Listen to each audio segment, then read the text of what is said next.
Welcome to Democracy Now!, democracynow.org, the War and Peace Report. I'm Amy Goodman. U.S. and Iranian negotiators have begun indirect negotiations in Geneva over Iran's nuclear program after President Trump ordered the largest deployment of U.S. forces to the Middle East since the U.S.-led invasion of Iraq in 2003. Ahead of the talks, the Trump administration imposed new sanctions on 30 people accused of enabling Iran's oil sales and weapons production. This comes as Trump's envoy, Steve Witkoff, is claiming Iran has enough fissile material to make a nuclear bomb within days. But several nuclear experts say Iran's nuclear program hasn't advanced since the U.S. and Israeli military struck them last June. This is Iran's Foreign Minister Abbas Araghchi.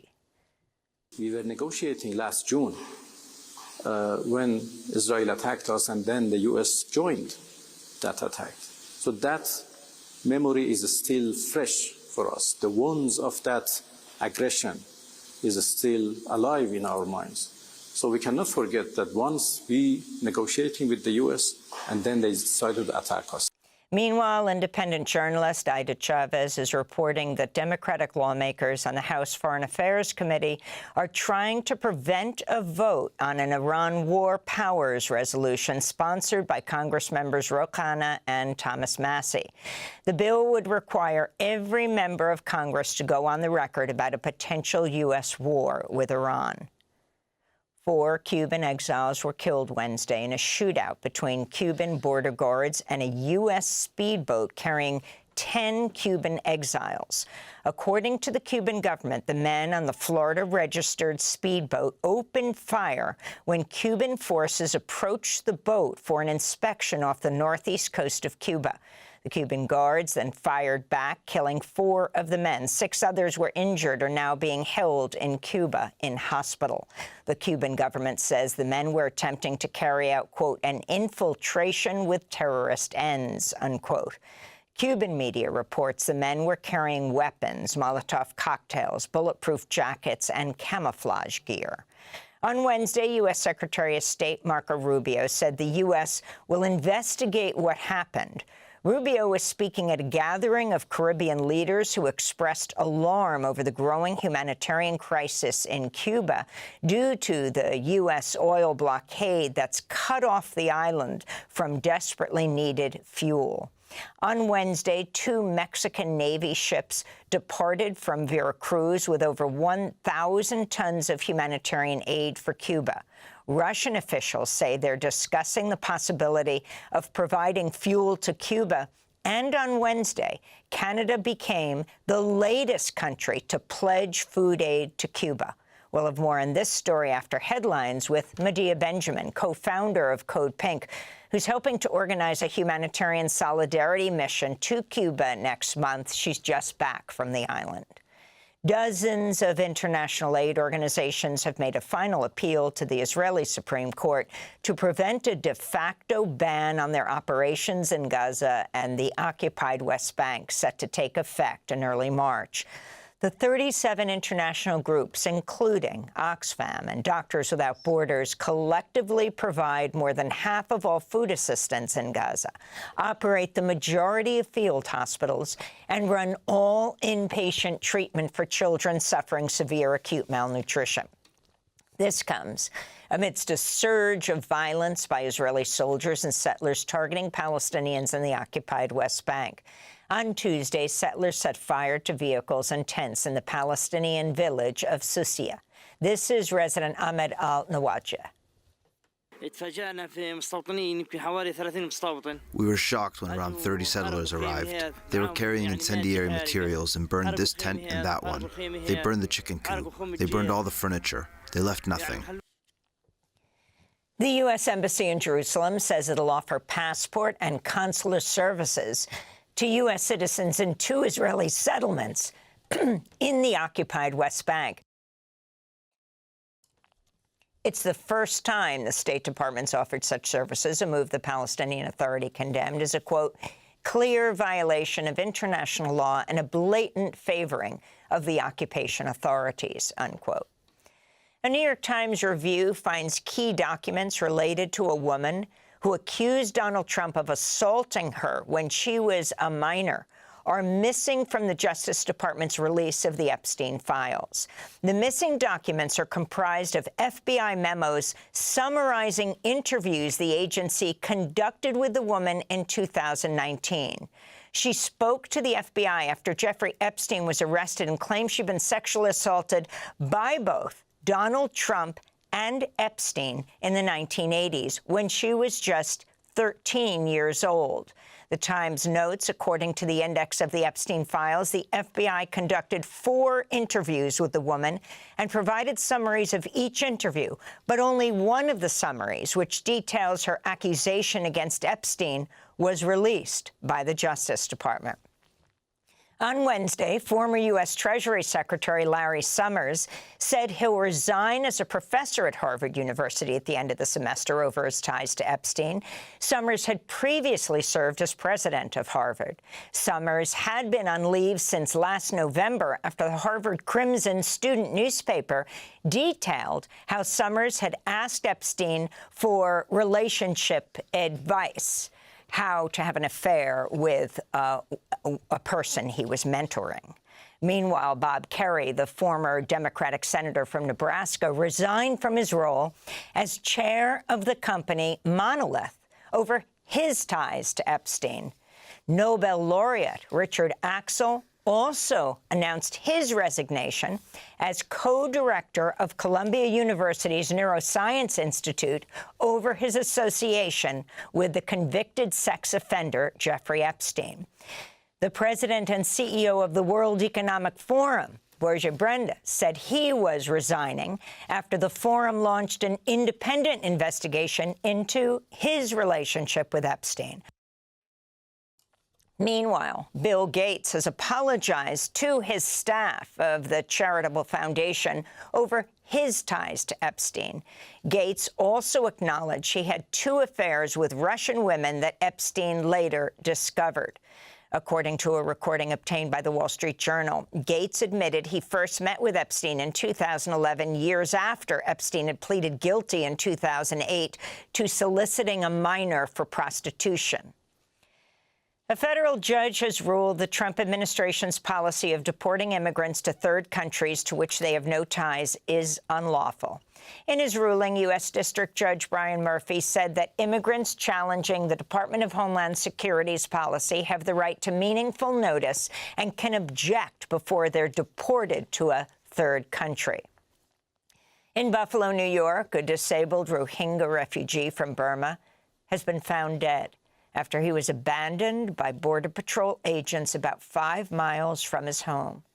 56-year-old Nurul Amin Shah Alam was mostly blind and spoke no English. His family told reporters no one at the Department of Homeland Security warned them or his lawyers that he'd been released from jail and dropped off alone outside a coffee shop on a cold winter night.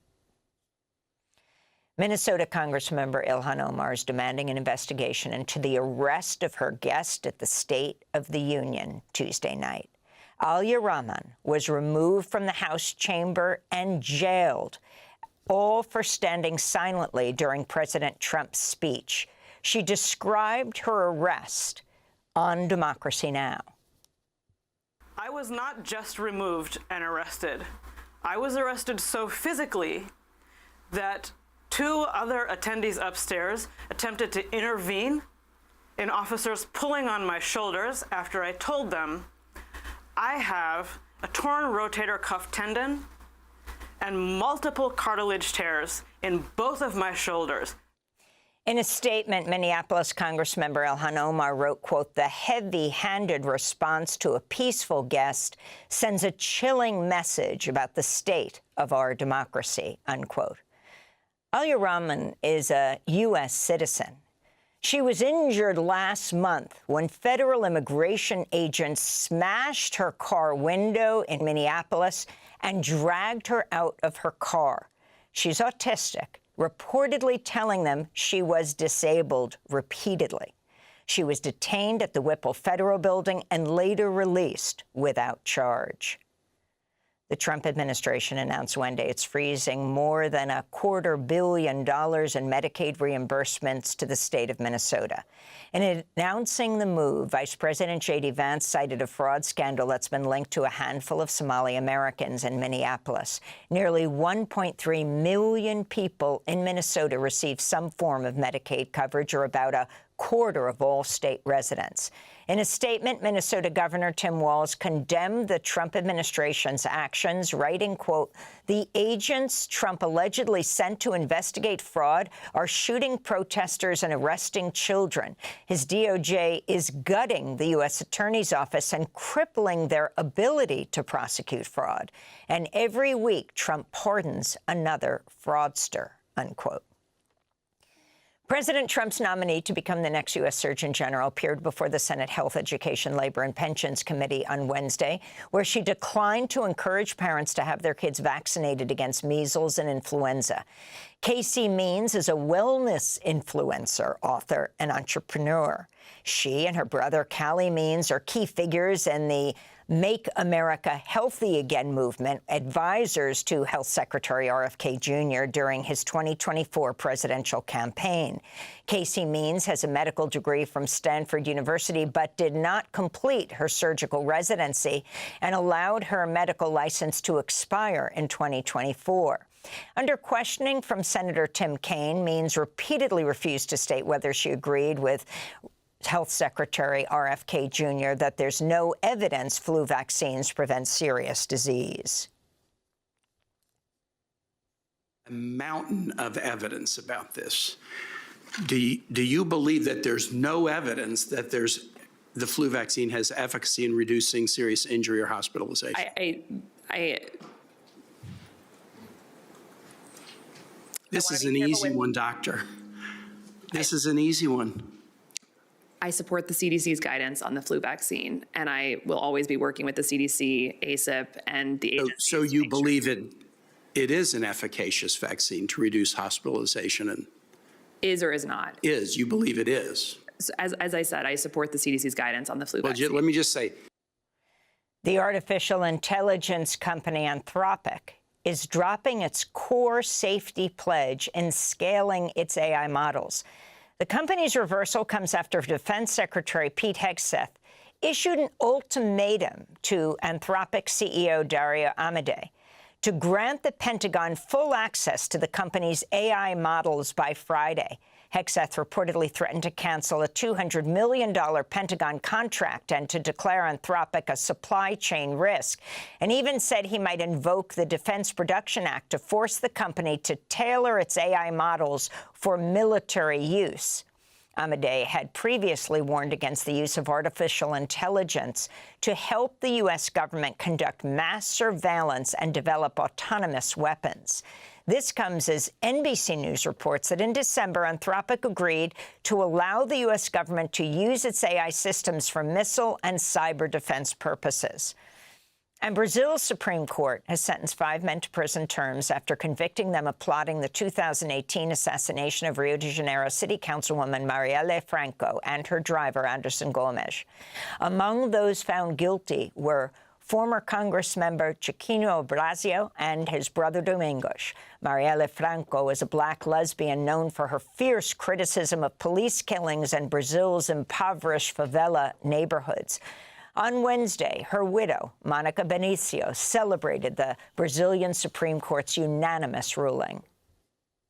Marielle se torna símbolo, mas porque a sociedade assim o fez. Marielle becomes a symbol, but because society has made her so, because it believes that this country can be much better than it is now. Justice for Marielle is not a slogan, it's a life task. It's the fight for building a society where people like Marielle and Anderson can live, flourish, and never be murdered for being who they are. And that's the message we leave here today, written in the history of Brazilian democracy. And those are some of the headlines. This is Democracy Now!, democracynow.org, The War and Peace Report. I'm Mimi Goodman. And I'm Nermeen Sheikh. Welcome to our listeners and viewers across the country and around the world. Thanks for watching Democracy Now! On YouTube. Subscribe to the channel and turn on notifications to make sure you never miss a video. And for more of our audience-supported journalism, go to democracynow.org, where you can download our news app, sign up for our newsletter, subscribe to the daily podcast, and so much more.